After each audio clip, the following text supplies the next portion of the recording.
Imagina vivir en un mundo donde pensar por ti mismo fuera un crimen, donde cada pregunta, cada duda te convirtiera en un proscrito. Baruch Spinoza no solo lo imaginó, lo vivió. Expulsado, abandonado y condenado por atreverse a cuestionar lo incuestionable, transformó su exilio en una lección eterna sobre la libertad. Pero no la libertad que grita en las calles, sino la que nace en silencio dentro de uno mismo. La libertad de entender. Lejos de rendirse, Spinoza pulió lentes para vivir y con la misma precisión pulió ideas que iluminarán siglos. No hablaba de dioses castigadores ni de premios celestiales, sino de una felicidad arraigada en la razón, en la serena aceptación de lo que somos y de lo que no podemos controlar. Su vida fue su mejor obra. Un hombre que sin riquezas ni títulos encontró la paz en el simple acto de comprender. Hoy, en un mundo que a menudo parece diseñado para generar miedo, angustia o ira, su filosofía sigue siendo un antídoto.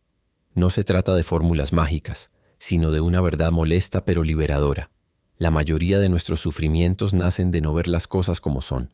Spinoza no nos promete felicidad fácil, nos enseña a tallarla con las manos del entendimiento. Si alguien supo cómo vivir con lucidez y calma en medio del caos, fue él. Hoy voy a compartir 5 consejos de vida de este gran filósofo, porque si hay alguien que puede ofrecer consejos prácticos sobre cómo vivir sin miedo, sin odio, sin angustia, es precisamente Baruch Spinoza. Primer consejo: no seas dependiente de quien amas. Hay una delgada línea entre el amor y la esclavitud, y a menudo la cruzamos sin darnos cuenta.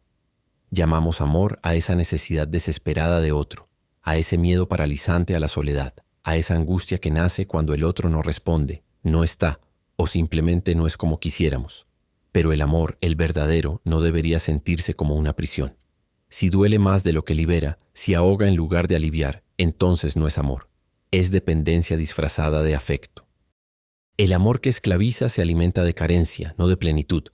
Nace de la idea de que sin el otro somos incompletos, como si nuestra valía dependiera de su presencia, su aprobación o su mirada. Spinoza, ese filósofo solitario que entendió antes que nadie los hilos invisibles de la libertad, diría que esto no es amor, sino ignorancia de nuestra propia naturaleza. Porque nadie que se conozca a sí mismo, que se acepte en su totalidad, puede entregarse a otro como si fuera su salvador. La dependencia emocional se disfraza de pasión, de entrega absoluta, incluso de romanticismo, pero en su núcleo hay miedo. Miedo a estar solos, miedo a no ser suficientes, miedo a que el mundo se desmorone si el otro se va. Y ese miedo tarde o temprano envenena. Convierte el cariño en control, la intimidad en vigilancia, la compañía en posesión. El dependiente no ama, reclama. No admira, exige. No comparte, devora. El verdadero amor, en cambio, no nace del vacío, sino de la abundancia. Es lo que ocurre cuando dos personas que ya están completas por sí mismas eligen caminar juntas, no porque se necesiten, sino porque se disfrutan. No hay ansiedad en ese vínculo, ni chantaje emocional, ni esa terrible sensación de que el amor duele. Amar desde la libertad es entender que el otro no nos pertenece, que su presencia es un regalo, no una obligación. Es poder decir te quiero sin miedo a que mañana todo se acabe, porque ese querer ya no es una cadena, sino un acto de confianza. Spinoza, con su sabiduría serena, nos recordaría que nada en la naturaleza es verdaderamente nuestro. Todo es prestado, todo fluye, y el amor, si es genuino, también debe fluir, sin apegos que asfixien, sin exigencias que mutilen. Si el amor que sientes te hace más pequeño en lugar de más grande, si te quita el sueño en lugar de darte paz, si te exige anularte en lugar de ayudarte a crecer, entonces no es amor. Es miedo vestido de afecto. Y el miedo nunca construye, solo aprisiona. La verdadera libertad y el verdadero amor comienza cuando dejamos de esperar que otro nos complete y aprendemos a estar completos por nosotros mismos. Solo entonces podremos amar sin esclavizar y ser amados sin sentirnos esclavos. Segundo consejo: deja de nadar contra la corriente. Hay una fuerza que gastamos todos los días sin darnos cuenta en batallas perdidas de antemano. Luchamos contra el tiempo que pasa, contra las personas que cambian, contra las circunstancias que se escapan de nuestras manos. Nos aferramos a lo que fue, resistimos lo que es y tememos lo que será. Pero la vida como un río sigue su curso con o sin nuestro permiso.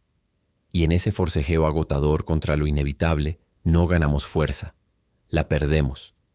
Spinoza no predicó la resignación pasiva, sino la claridad de ver el mundo como es, no como quisiéramos que fuera. En su ética no hay villanos ni víctimas, solo causas y efectos. El sufrimiento no nace de los acontecimientos en sí, sino de nuestra negativa a aceptarlos.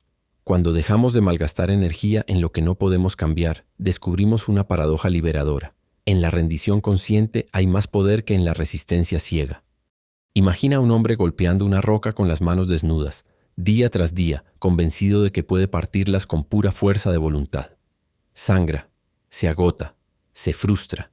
La roca no cambia, pero el hombre sí. Se convierte en una versión más débil, más amargada de sí mismo. Así somos cuando nos empeñamos en controlar lo incontrolable. Aceptar lo inevitable no es derrota, es inteligencia. Es entender que algunas puertas están cerradas no para que las derribemos, sino para que busquemos otras salidas. Es distinguir entre lo que merece nuestra lucha y lo que solo merece nuestro desapego. Las olas no dejan de golpear la costa porque alguien proteste. Los árboles no dejan caer sus hojas porque nos gustaría que fuera siempre verano. La naturaleza no discute con lo que es necesario. Fluye.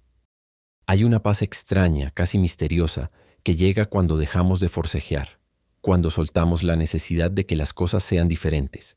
No es indiferencia, no es frialdad, es la serenidad de quien ha entendido que algunos dolores no vienen de lo que ocurre, sino de lo que insistimos en que debería ocurrir. El verdadero crecimiento empieza ahí, en ese espacio donde dejamos de maldecir la tormenta y aprendemos a bailar bajo la lluvia. La próxima vez que sientas ese nudo en el estómago, esa rabia contra lo que no puedes cambiar, pregúntate, ¿esto que resisto es realmente algo que puedo controlar? ¿O es solo el universo recordándome que hay cosas más grandes que mi voluntad? A veces, el acto más valiente no es seguir luchando, sino dejar de hacerlo. Porque al aceptar lo inevitable, no nos hacemos más pequeños, nos hacemos libres. Tercer consejo, libérate del miedo. Hay un tirano silencioso que habita en lo más profundo de nuestra psique, un opresor que no necesita grilletes ni celdas para dominarnos. El miedo, no el miedo al peligro real, ese instinto primario que nos protege, sino ese otro miedo, el que hemos cultivado con esmero. Miedo al fracaso, al rechazo, a la soledad, a no ser suficientes. Ese miedo es la raíz de todas nuestras esclavitudes, la semilla de las prisiones mentales que construimos sin darnos cuenta. Desde niños aprendemos a temer antes que a pensar. Nos enseñan a buscar seguridad en lugar de libertad, a preferir la comodidad de lo conocido antes que la incertidumbre de lo posible. Y así, poco a poco, entregamos pedazos de nuestra autonomía a cambio de una falsa sensación de control. Nos volvemos esclavos de empleos que nos ahogan, de relaciones que nos disminuyen, de rutinas que nos adormecen. El miedo distorsiona la realidad. Nos hace ver amenazas donde solo hay oportunidades, peligros donde solo hay caminos desconocidos. Nos convence de que es mejor aguantar lo conocido que arriesgarse por lo deseado. Así funciona el mecanismo de la esclavitud mental. No necesitamos que nadie nos ponga cadenas cuando nosotros mismos nos las fabricamos con nuestros propios temores. Vivimos en jaulas de qué dirán, de y si sale mal, de no soy capaz. Jaulas sin barrotes visibles, pero igualmente limitantes. En el plano emocional, el miedo es aún más traicionero. Nos hace creer que necesitamos la aprobación de otros para validar nuestra existencia, que el amor es sinónimo de posesión, que estar solos es equivalente a estar perdidos. Nos volvemos adictos a las migajas de afecto por temor a no encontrar un banquete completo. Aceptamos relaciones tóxicas porque el miedo a la soledad parece más aterrador que el dolor de una compañía vacía. Pero hay una verdad liberadora escondida en esta realidad oscura. El miedo solo tiene el poder que nosotros le damos. Cuando lo miramos de frente, cuando lo desmontamos pieza por pieza, descubrimos su naturaleza ilusoria. Los límites que creíamos impuestos desde fuera, en realidad nacían desde dentro. La libertad auténtica comienza cuando entendemos que el miedo no es más que una voz ancestral que ya no sirve a nuestra supervivencia, sino a nuestro estancamiento. Romper estas cadenas no requiere actos heroicos, sino pequeños momentos de valentía cotidiana. Decir no cuando siempre dijimos sí. Intentar lo que creíamos imposible. Soltar lo que nos hace daño aunque duela al principio. Cada vez que elegimos actuar a pesar del miedo, no después de que desaparezca, le robamos un poco de su poder.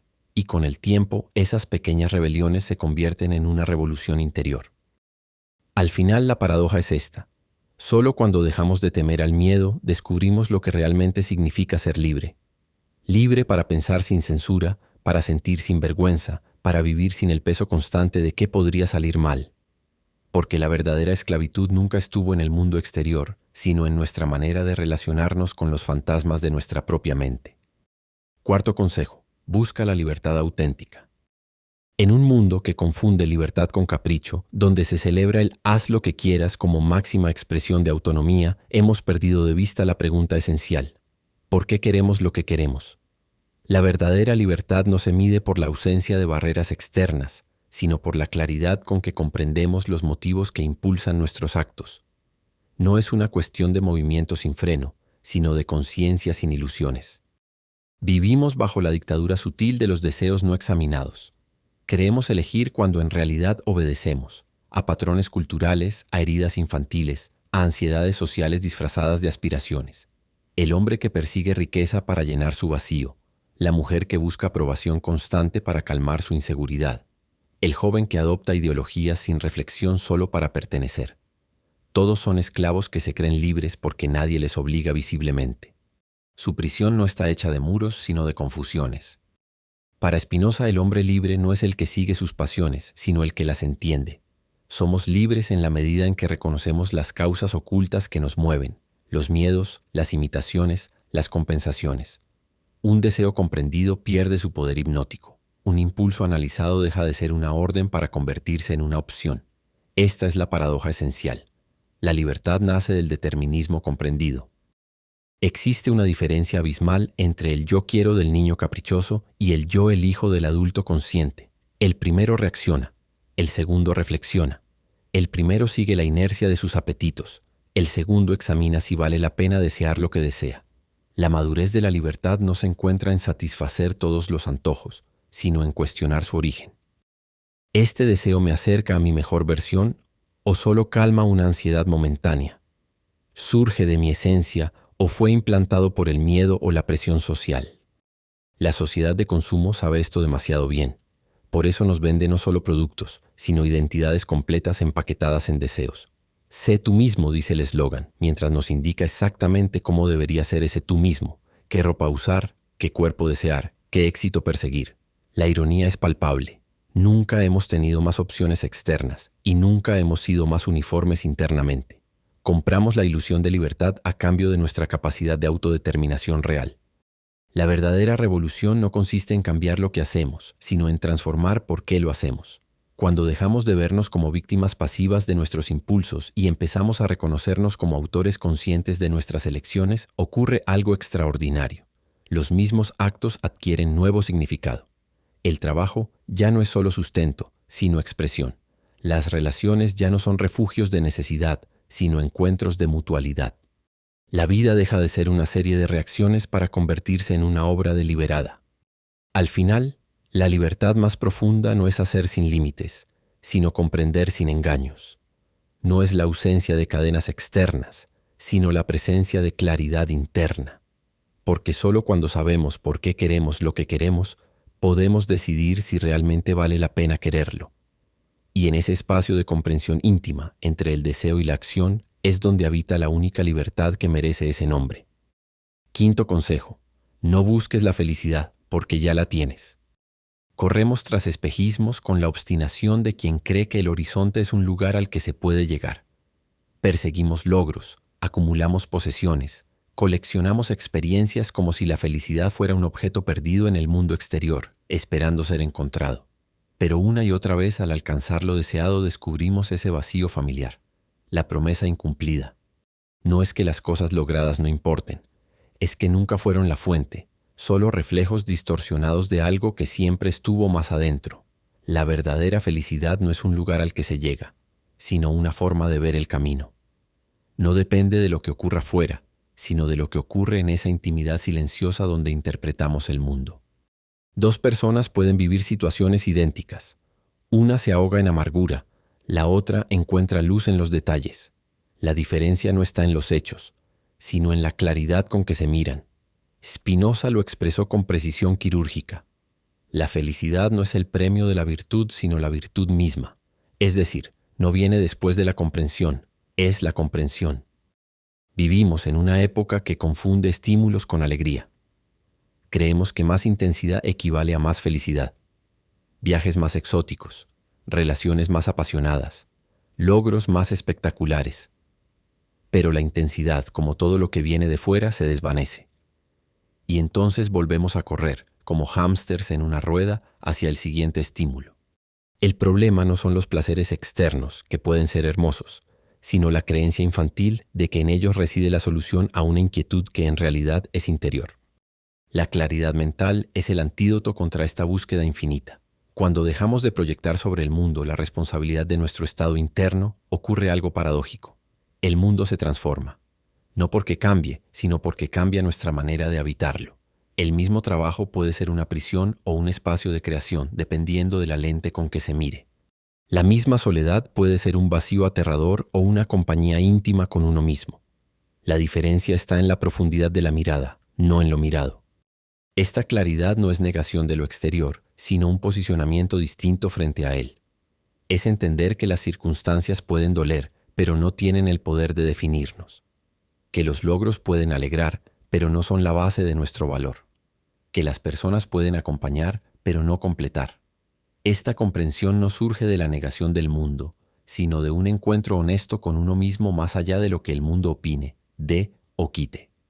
Hay una paz extraña en darse cuenta de que quizás no necesitamos nada externo para estar bien, solo dejar de creer que lo necesitamos.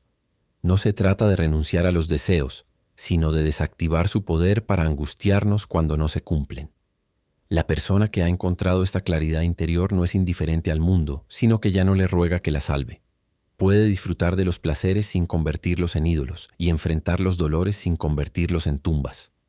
Al final, el gran secreto es que no había ningún secreto. La felicidad nunca fue algo por encontrar, sino una manera de ver lo que ya estaba ahí. No en la próxima meta, sino en la mirada que observa el camino. No en lo que cambia, sino en lo que permanece cuando todo lo demás se desvanece. Y ese centro quieto, esa claridad que no depende de circunstancias, es quizás lo más parecido a la libertad verdadera que un ser humano puede experimentar. Spinoza nos enseñó que la libertad no se encuentra en cambiar el mundo, sino en transformar nuestra comprensión de él. Estos 5 principios no son mandamientos, sino reflejos de su filosofía esencial: vivir con claridad racional y serenidad activa. Spinoza no prometió una vida fácil, sino una vida consciente. Su legado no son teorías abstractas, sino herramientas para construir autonomía emocional. Como demostró en su propio exilio, cuando comprendemos las leyes que nos gobiernan, tanto las de la naturaleza como las de nuestra mente, dejamos de ser víctimas para convertirnos en participantes activos de nuestro destino. Esta es la esencia del pensamiento espinosista. No controlamos lo que nos ocurre, pero siempre podemos decidir cómo interpretarlo y responder. En esa elección radica nuestra verdadera libertad. Si te interesa la filosofía, la sociología o la historia del pensamiento, este video es para ti. Si te gustó el video, dale un me gusta y compártelo con tus amigos. Suscríbete al canal para más contenido sobre filosofía y crecimiento personal.